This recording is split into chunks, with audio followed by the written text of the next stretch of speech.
Thank you sir. माननीय श्री संबित पात्रा जी।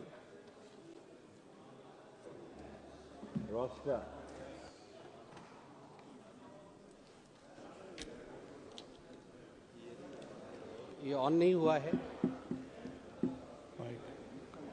धन्यवाद माननीय सभापति जी, आपने मुझे आज सदन में अपने विषय को रखने का मौका दिया। कल मैं सदन में मौजूद था और मैं नेता प्रतिपक्ष को सुन रहा था। नेता प्रतिपक्ष ने कहा कि अगर हम इंडी अलायंस की सरकार बनाते तो हमारा भाषण किस प्रकार का होता, उस भाषण के विषय में आज मैं संबोधन करूंगा। यहां सभी गणमान्य लोग बैठे हुए हैं, हिंदी समझते हैं और हिंदी में एक मुहावरा है, अगर चाची की मूंछ होती तो वो चाचा कहलाती, अगर चाची की मूंछ होती तो वो चाचा कहलाती, अब चाची की मूंछ नहीं है तो वो चाचा नहीं हो सकती। तो ये इंडी अलायंस की सरकार बनेगी और फिर वो भाषण लिखेंगे और वो भाषण हमें सुनाएंगे, यह मौका कभी आने वाला नहीं है। और वैसे सभापति महोदय, ये कोई बोल रहा है चाची 420, वैसे ये शब्द प्रयोग करना शायद प्रतिबंधित होगा, मगर सबसे महत्वपूर्ण विषय है कि ये इंडी अलायंस क्या है। अभी दिल्ली के चुनाव चल रहे हैं, कल दिल्ली का चुनाव है। अब इंडी अलायंस को लेकर किस प्रकार की भ्रामक स्थिति बनी हुई है आप देखिए। नाम लेना मना है, इसलिए बिना नाम लिए ही मैं बता देता हूं। टी शर्ट और मफलर के बीच लड़ाई चल रही है। टी शर्ट भी इंडी अलायंस में है और मफलर भी इंडी अलायंस में है। और टी शर्ट ने भाषण दिया है, पटपड़गंज में मैं भाषण को पढ़ के सुना रहा हूं। टी शर्ट ने कहा है, टी शर्ट हाँ उसी पे है जी, दिल्ली भी भारत में आता है। टी शर्ट ने कहा है, उन्होंने एक नई तरीके की राजनीति की बात की थी, माने मफलर ने, उन्होंने एक नई तरीके की राजनीति की बात की थी।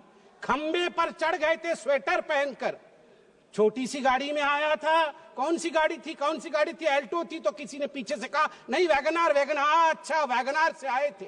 और सीधे शीश महल में जाके पार्किंग हुई है उनकी, सीधे शीश महल में। सबसे बड़ा घोटाला शराब घोटाला किया है, ऐसा नेता प्रतिपक्ष ने आम आदमी पार्टी के लिए भरे सभा में कहा है। और मफलर भी पीछे नहीं हटे, मफलर ने भी अटैक किया है। मफलर ने भी कहा है टी शर्ट को कि टी शर्ट और टी शर्ट के जीजा जी, ये दोनों नेशनल हेराल्ड केस में जेल के अंदर चक्की पीसने चाहिए। ये टी शर्ट और टी शर्ट के जीजा जी बाहर कैसे हैं? मफलर ने कहा है। अब आप बताइए, अगर इंडिया अलायंस के अंदर ये आप इनके रिश्ते को चाइनीज नूडल्स, ये नूडल्स भी इतना कॉम्प्लिकेटेड नहीं है जितना इनके इंडिया अलायंस का रिश्ता कॉम्प्लिकेटेड है। ऐसे में ये सपना देख रहे हैं कि कभी इनकी सरकार बनेगी तो वो भाषण करेंगे। आज चीन के विषय में तो 34 बार चीन का नाम लिया गया। चीन में मैन्युफैक्चरिंग, चीन में प्रोडक्शन, सब कुछ बताया गया। आज मैं हकीकत रखना चाहता हूं। सभापति महोदय, अटल बिहारी वाजपेयी जी की सरकार, मैं कागजात लेके आया हूं मैन्युफैक्चरिंग का। चीन की मैन्युफैक्चरिंग की बड़ाई कर रहे थे आदरणीय राहुल जी। 2004 में अटल बिहारी वाजपेयी जी के कार्यकाल में India China bilateral trade had set a new record with a total trade touching 13.6 billion US dollar, and India was enjoying a comfortable trade surplus of 1.75 billion US dollars.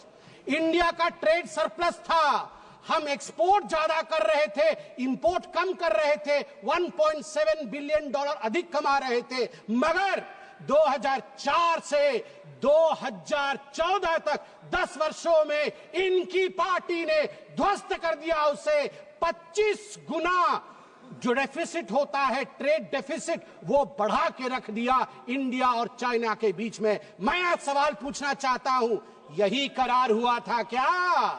ये जो दोनों गए थे चीन में, एमओयू साइन हुआ था Xi Jinping के साथ, राहुल गांधी जी ने किया था, क्या यही करार किया था? आप बताइए। अब अनएम्प्लॉयमेंट के विषय में बातचीत हुई थी। अनएम्प्लॉयमेंट का रिकॉर्ड यहां मैं स्ट्रेट रखना चाहता हूं। RBI, KLEMS, capital, labour, energy, material और सर्विसेज, इसके माध्यम से देश का एम्प्लॉयमेंट निर्धारित होता है। मैं आपको यहां आंकड़े दे दूं, जहां 2004 से 14 के बीच जब यूपीए की सरकार थी तो मात्र 2.9 करोड़ नौकरी दी गई थी, वही मोदी जी के 10 वर्ष के कालखंड में 2014 से 2024 के बीच 17 करोड़ की नौकरी दी गई है। 2.9 करोड़ वर्सेस 17 करोड़। यूपीए की कार्यकाल में एम्प्लॉयमेंट का ग्रोथ रेट मात्र 6% था और वही मोदी जी के कार्यकाल में 10 वर्षों से एम्प्लॉयमेंट का रेट 6% से बढ़ के 36%, 36% हुआ है।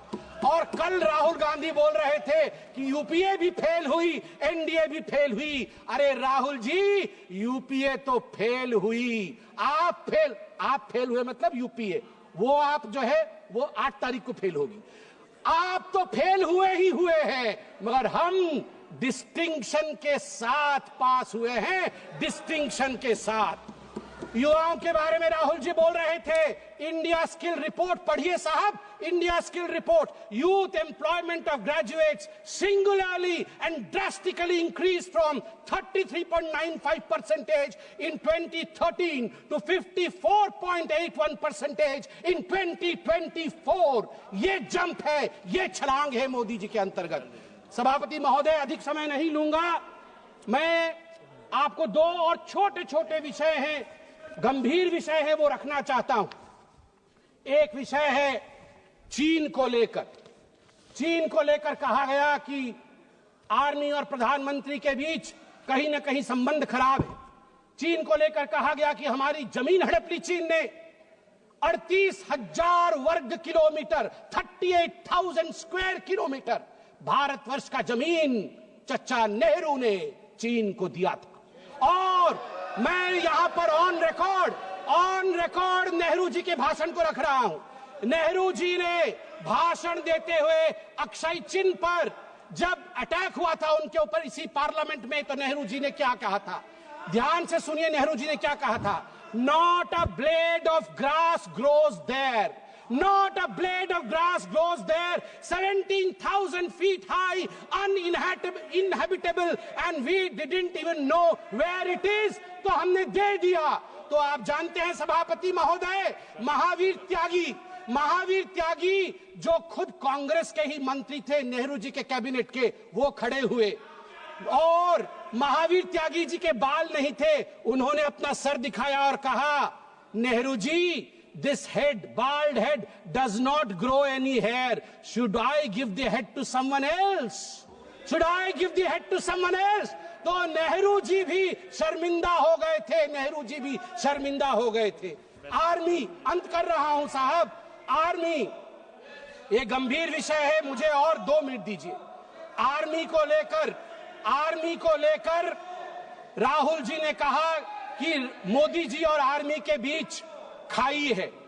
मैं 2012 के एक आर्टिकल की ओर जो इंडियन एक्सप्रेस में छपा था, आपका ध्यान आकृष्ट करना चाहता हूं, हर किसी को वो आर्टिकल पढ़ना चाहिए।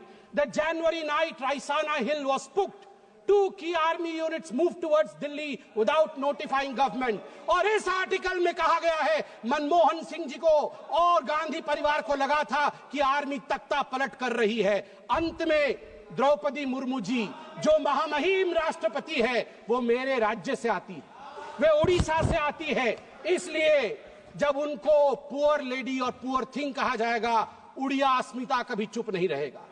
मैं बोलूंगा, ऐ जगदम्ब मदम्ब कदम्ब हवन प्रियवासिनी हासरते, शिखरि शिरोमणि तुंग हिमालय शृंग निजालय मध्य गते, मधु मधुरे मधु कैटभ भंजिनी रासरते, जय जय हे महिषासुर मर्दिनी रम्य कपर्दिनी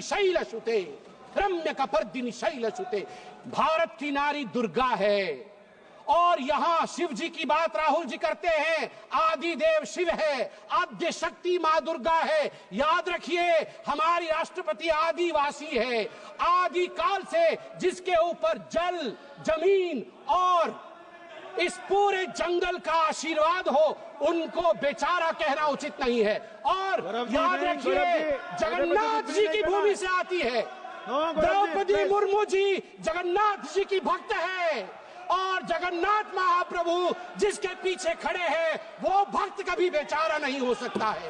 जहां पछारे जगन्नाथ छिड़ा है चंती से राष्ट्रपति केबे भी बेचारा है पारिबो नहीं। आज मु कहबा को चाहे 4.5 कोटी ओडियां पक्षरे 4.5 कोटी ओडियां मौड़मणि होचंती महाप्रभु जगन्नाथ भक्त होचंती द्रौपदी मुर्मू को बेचारा कहचंती सोनिया गांधी कौन जानती द्रौपदी मुर्मू को विषय रे सोनिया गांधी विरुद्ध रे प्रिविलेज मोसरासु आ सोनिया गांधी क्षमा याचना करंतु आज 4.5 कोटी ओडिया द्रौपदी मुर्मू पछरे पूरा ठिया ही चंती महाप्रभु जगन्नाथ आशीर्वाद अच्छी।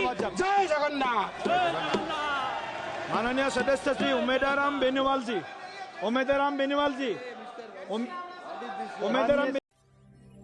ವಿಶ್ವ ಪ್ಲಸ್ ಜನಹಿತಕ್ಕಿದು ಜ್ಞಾನದ ಜಾಲ.